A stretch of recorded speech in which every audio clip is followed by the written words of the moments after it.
America की Trump की यह हालत करके छोड़ दी है ईरान ने बॉस, जहां व्हाइट हाउस में भी उनको खतरा लग रहा है। ट्रंप पूरी तरह से आत्ममुग्ध इंसान की तरह दिख रहे हैं, जिसे इस बात से कोई फर्क नहीं पड़ता कि उसकी वजह से क्या बवाल मचा हुआ है। ट्रंप अपने आप को सबसे बड़ा और पावरफुल इंसान मान रहे हैं।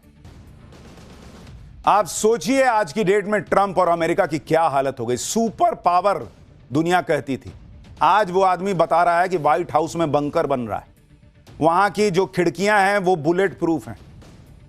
ये हाल हो गया इन लोगों का।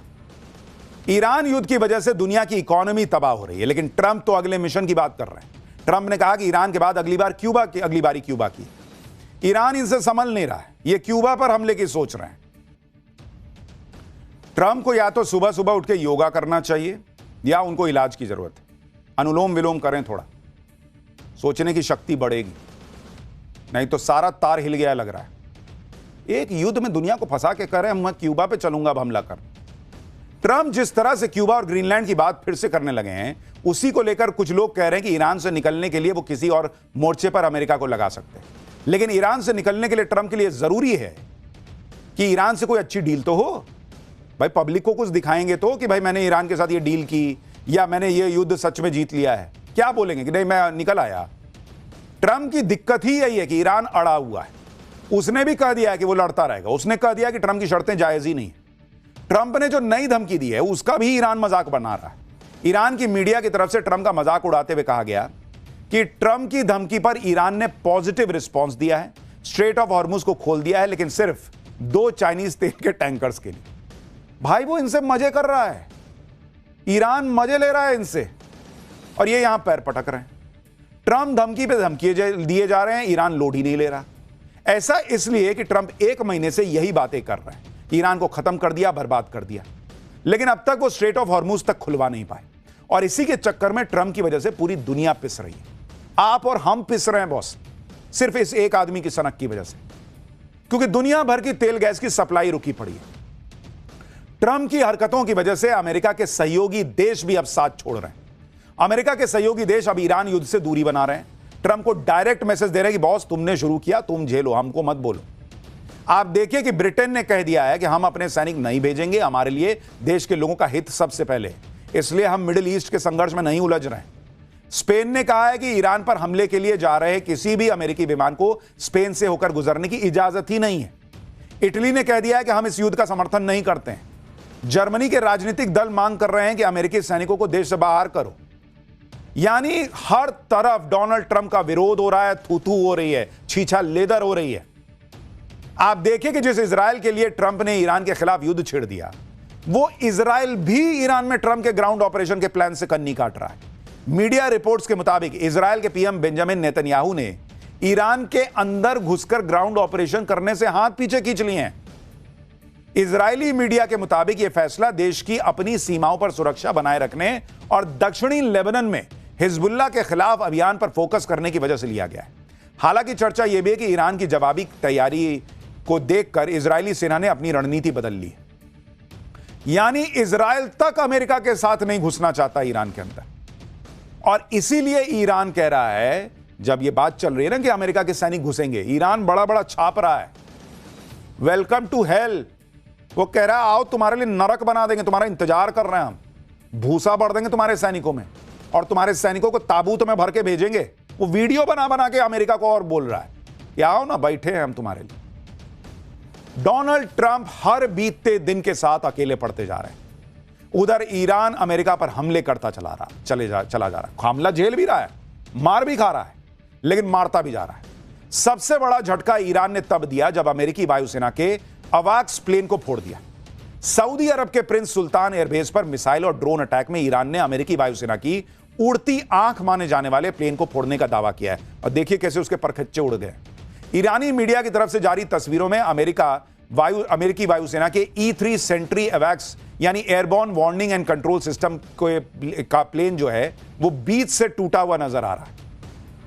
यह कितनी बड़ी बात है, इसे आप इस तरह से समझिए कि E-3 सेंट्री प्लेन को अमेरिका के एरियल ऑपरेशन का बैकबोन माना जाता है। E-3 सेंट्री प्लेन अमेरिकी वायुसेना के लिए बैटल ग्राउंड में हवा में उड़ते हुए कंट्रोल एंड कमांड सेंटर की तरह काम करता है। इसके पिछले हिस्से में लगा बड़ा घूमता हुआ रडार डोम इस प्लेन की खास पहचान है, जिसकी मदद से यह 360 डिग्री यानी चारों तरफ नजर रखता है। यह प्लेन करीब 400 किलोमीटर के दायरे में खतरों की निगरानी कर सकता है और एक बार में 600 से ज्यादा टारगेट्स को पता लगाने और उन्हें ट्रैक करने का दम रखता है। E3 Sentry plane real time में विमानों, मिसाइलों और ड्रोन जैसे खतरों का पता लगाकर इंटरसेप्ट मिशंस को जरूरी जानकारी भेजता है।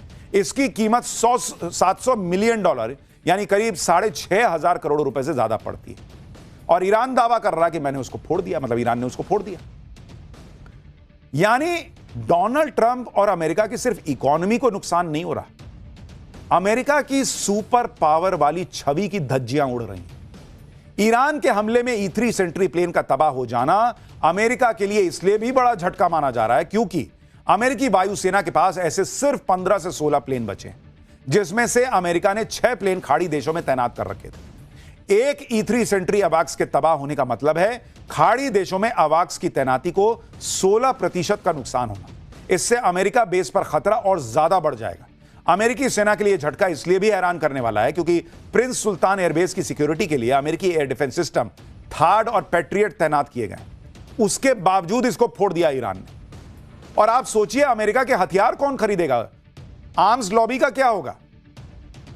उनका तो दिल बैठा जा रहा होगा क्योंकि दुनिया पूछेगी कि एक बात बताओ, तुम और इजराइल मिल के लड़ रहे थे ना, उधर तो वो अकेला था। इनफैक्ट तुम, इजराइल और खाड़ी के सारे देश जो तुमको सपोर्ट कर रहे थे सब मिल के लड़ रहे थे ना, और उसने अकेला तुम्हारा फोड़ दिया। तो कौन बात के तुम्हारे हथियार, कौन बात के तुम्हारे सैनिक, कौन बात का तुम्हारा फाइटर जेट और फाइटर पायलट? पब्लिक का दुनिया कहेगी जाओ भारत से सीखो, भारत के सैनिकों से सीखो क्या होता है जज्बा, क्या होता है हुनर। Super power. हजारों करोड़ के विमानों को ईरान मार रहा है, अमेरिका का तगड़ा नुकसान हो रहा है। उधर ईरान के साथ उसके सहयोगी भी अमेरिकी ठिकानों पर अब हमले कर रहे हैं। बगदाद में इराकी रेजिस्टेंस फाइटर्स ने अमेरिकी आर्मी के बेस पर हमला किया है। ये वो लड़ाके हैं जो ईरान का समर्थन करते हैं। बगदाद का विक्टोरिया बेस अमेरिकी सेना इस्तेमाल करती है। विक्टोरिया बेस पर इराकी रेजिस्टेंस फाइटर ने ड्रोन से हमला किया। हमले के बाद बेस से आग की लपटें उठती हुई दिखाई दी। इन हमलों के बीच ईरान युद्ध अब पानी और बिजली तक पहुंच गया है। ट्रंप ने ईरान के पावर इंफ्रास्ट्रक्चर पर 10 दिन के लिए हमलों को टाला है, लेकिन इजराइल मानने को तैयार नहीं है। इजराइल ने ईरान के परमाणु केंद्र इस्फहान पर हमला किया। यही वो जगह है जिसके बारे में अमेरिका और इजराइल दावा करते हैं कि यहां ईरान का न्यूक्लियर प्रोग्राम चल रहा है। इजराइल ने तो ईरान के खोंदाब में हेवी पावर प्लांट पर भी हमला किया। हेवी वाटर प्लांट परमाणु ऊर्जा कार्यक्रम से जुड़े महत्वपूर्ण प्लांट होते हैं। हेवी वाटर मुख्य रूप से परमाणु रिएक्टर्स में न्यूट्रॉन की गति कम करने के लिए इस्तेमाल होते हैं। ईरान के पावर प्लांट पर हमले के बाद तेहरान में ब्लैकआउट हो गया। आप तस्वीरें देखिए, पूरा शहर अंधेरे में है तेहरान। यह सब तब हो रहा है जब ट्रंप ने पावर प्लांट पर हमले रोके हुए हैं। ईरान ने अपने पावर प्लांट पर हमले का इजराइल से जोरदार बदला भी लिया। ईरान ने इजराइल के एक केमिकल प्लांट पर हमला कर दिया। यहीं पर स्टील प्लांट भी है। ईरान के हमले से पूरा प्लांट तबाह हो गया। काला धुआं आसमान में दिख रहा है। इजराइल के केमिकल प्लांट में ईरान के हमले से जहरीली गैस के रिसाव का खतरा खड़ा हो गया। पूरे इलाके को खाली कराया जा रहा है जिससे जहरीले रिसाव से लोगों को बचाया जा सके। ईरान ने कुवैत के वाटर प्लांट पर भी हमला किया, जो कुवैत का सबसे बड़ा डिसैलिनेशन प्लांट है। यानी इजराइल और अमेरिका जिस तरह से हमला कर रहे हैं, ईरान एग्जैक्टली उसी भाषा में पलटवार कर रहा है। उसने अपना फॉर्मूला बना लिया है कि तुम हाथ पे मारोगे, मैं हाथ पे मारूंगा, तुम पैर पे मारोगे, मैं पैर पे मारूंगा, तुम माथा काटोगे, सिर काटोगे, हम सिर काट देंगे, तुम पानी खत्म करोगे, हम तुम्हारे दोस्तों का पानी खत्म कर देंगे। अमेरिका तक तो नहीं कर सकता, वो कह रहा है खाड़ी देश में खत्म कर देंगे। वो कौन सा हमसे अलग है? वो भी तो उसी एनवायरमेंट में जी रहे हैं। और इसीलिए मैं कह रहा हूं कि डोनाल्ड ट्रंप की सनक का इलाज नहीं हुआ तो पूरी दुनिया तबाह हो जाएगी, खाड़ी देश तबाह हो जाएगी जो बेचारे फंसे हुए हैं। अच्छा खासा दुबई में, अबू धाबी में लोग जा रहे थे, बड़े बड़े अमीर लोग जाके रह रहे थे। इतने भारतीय, 1 करोड़ के करीब भारतीय खाड़ी देश में आराम से रोजी रोटी कमा रहे थे, घर पैसा भेज रहे थे। सबको तबाह कर दिया इस आदमी ने। ईरान ने इजराइल की सबसे बड़ी तेल रिफाइनरी पर भी हमला किया। यह तस्वीरें हाइफा की है जहां इजराइल की तेल रिफाइनरी है जिस पर ईरान ने हमला किया। ईरान के हमले से हाइफा रिफाइनरी को तगड़ा नुकसान पहुंचा है। ईरान ने हाइफा रिफाइनरी पर बेहद सधे अंदाज में अटैक किया। यानी ईरान ने दिखा दिया कि अमेरिका और इजराइल जो जो करेंगे ठीक वैसा ही ईरान करेगा। ट्रंप धमकी देते रहते हैं और ईरान हमला करता रहता है। ट्रंप की हर धमकी के बाद ईरान एक नया अटैक कर देता है। ईरान ने खाड़ी देशों पर तगड़े हमले किए हैं और इसकी जानकारी भी शेयर कर रहा है। बहरीन, कतर, यूएई, सऊदी अरब, सभी पर ईरान ने हमला किया है। कई लोग कहते हैं कि ईरान क्यों अटैक करता है और इन खाड़ी देशों पे क्यों अटैक कर रहा है, क्योंकि ईरान को पता है अगर उसने इन पर अटैक नहीं किया तो भाई डोनाल्ड ट्रंप जो अब करने का सोच रहे हैं वो 20 दिन पहले कर देते और बम गिरा देते। वो तो ईरान ने ये कर करके उनको खौफ पैदा किया हुआ है, दुनिया को ये बता रखा है कि मैं मरूंगा तुमको लेकर मर जाऊंगा, इसलिए डोनाल्ड ट्रंप अभी तक रुके हैं। अमेरिका जो है वो रुका हुआ है, उसको लग रहा है कि भाई एक मारूंगा ये 4 मार देगा। ईरान अपने आप को बचाने के लिए हमले कर रहा है। वो कह रहा है हमको कोई मतलब नहीं है, तुम हटा लो यहां से सेना खाड़ी देशों से, हमको कौन सा मतलब है कि तुम पे हमला करें। ईरान की सेना रोज नए नए वीडियो भी जारी करके हमलों की जानकारी दे रही, क्योंकि उसको लगता है ये तस्वीरें, ये वीडियो, ये खबरें उसको बचाएंगी। लेकिन जो हालात बन रहे हैं वो युद्ध के रुकने के तो नहीं लग रहे, और अगर युद्ध नहीं रुका तो दुनिया में तबाही मचेगी और भारत पर क्या इंपैक्ट पड़ेगा और क्या इंपैक्ट पड़ रहा है, क्या पॉलिटिक्स हो रही है, अब उसका चैप्टर। शेयर मार्केट क्रैश, रुपया गिर रहा, सोना चांदी डाउन, महीने भर में 45 लाख करोड़ का नुकसान कहां जाकर रुकेगा। ईरान वॉर के बीच राहुल ममता का पीएम मोदी पर नया अटैक, क्यों बोले कि भयंकर भूकंप आने वाला है।